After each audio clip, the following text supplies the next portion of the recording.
ఇంట్లోనే కూర్చొని నెలకు 25,000 పైగా సంపాదించండి. రోజుకు 2 గంటలు పని చేస్తే చాలు. మంచి పార్ట్ టైమ్ జాబ్ అవకాశం. ఇలాంటివి చాలా వస్తా ఉంటాయి సోషల్ మీడియాలో. వెంటనే వాటి మీద క్లిక్ చేస్తున్నారు.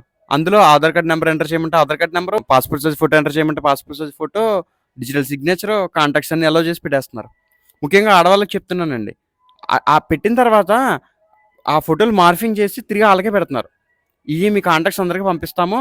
ఇటువంటి ఫోటోలు లేకపోతే 5,000 కొట్టండి, 10,000 కొట్టండి అని బెదిరిస్తున్నారు. బెదిరిస్తే ఒక్కసారి డబ్బులు కొడితే ఇంకాడు వదలడు.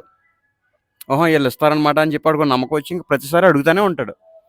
అటువంటి అటువంటి మోసాలకు గురి కాకుండా ఉండాలి అంటే ఫస్ట్ ఆఫ్ ఆల్ అనాథరైజ్డ్ లింకులు క్లిక్ చేయకూడదు. అందులో ఎందులో పడితే అందులో ఆధార్ కార్డ్ నంబర్‌లవి ఎంటర్ చేయకూడదు. అంతేకాకుండా జాబ్ అవకాశం అని చెప్పి ఎంట్రీ ఫీజ్ కోసం 500 కట్టండి, 1000 కట్టండి, 2000 కట్టండి అని కూడా అడుగుతున్నారు. ఒకవేళ 500, 1000 కడితే అది అక్కడితో పోతుంది. అది కూడా నష్టమే. బట్ అది అక్కడితో పోతుంది. కాకుండా ఫోటోలవి అప్‌లోడ్ చేస్తే మాత్రం ఆడవాళ్ళకి అది అక్కడితో పోవట్లేదు. ఆళ్ళని కాల్చుకు తింటున్నారు. సో, అనాథరైజ్డ్ లింకులు క్లిక్ చేసి ఫోటోలవి అప్‌లోడ్ చేసే ముందు కొంచెం అప్రమత్తంగా ఉండండి. కొంచెం జాగ్రత్తగా ఉండండి. కుదిరితే ఈ వీడియో నలుగురికి షేర్ చేయండి. Thank you.